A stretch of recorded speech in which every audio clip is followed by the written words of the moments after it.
Bagaimana caramu menyelesaikan masalah sederhana, baik di rumah maupun di sekolah? Semua hal tersebut akan kamu pelajari dalam mata pelajaran coding dan kecerdasan artifisial. Kalian masih bingung tentang coding? Di kelas 7 fase D, coding dan kecerdasan artifisial mulai dipelajari. Salah satu materi terpentingnya yaitu berpikir komputasional. Konsep berpikir komputasional ini diperkenalkan oleh Seymour Papert.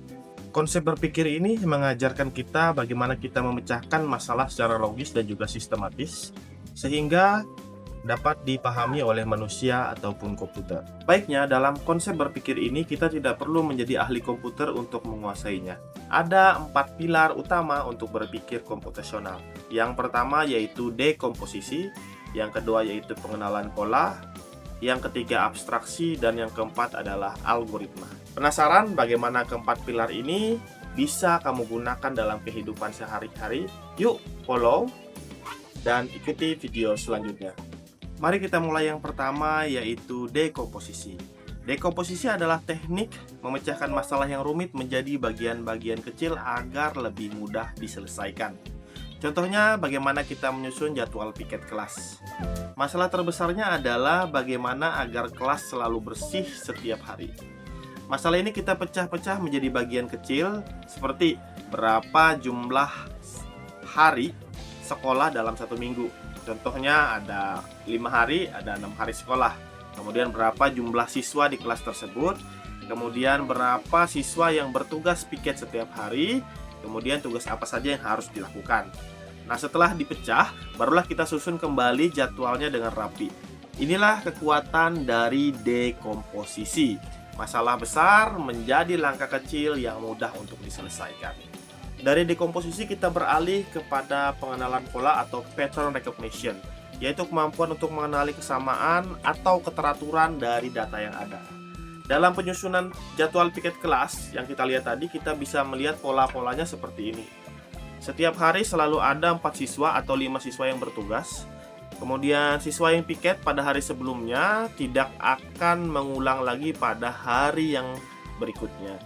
Kemudian tugasnya selalu sama, menyapu, mengepel, menghapus papan tulis, merapikan bangku, kemudian membuang sampah.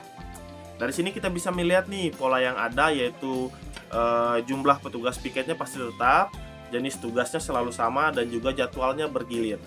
Nah, dengan mengenali pola ini kita bisa membuat jadwal piket lebih rapi, lebih adil, dan juga mudah untuk diatur. Pilar yang ketiga dalam berpikir komputasional adalah abstraksi.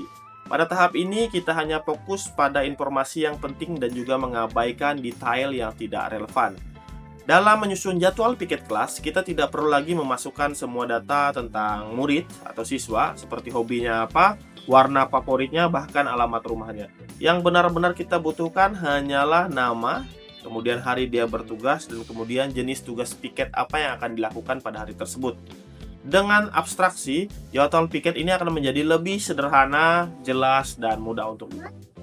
Pilar terakhir dalam berpikir komputasional adalah algoritma. Algoritma adalah cara menyusun langkah-langkah yang sistematis dan juga logis untuk menyelesaikan suatu masalah. Dalam menyusun jadwal piket kelas, algoritma yang bisa digunakan adalah seperti ini. Yang pertama, tentukan dulu jumlah hari sekolah dalam satu minggunya. Kemudian, kita hitung jumlah siswa yang ada di kelas tersebut ada berapa. Bagian ketiga, kita bagi siswa secara merata untuk mengerjakan tugas piketnya setiap hari.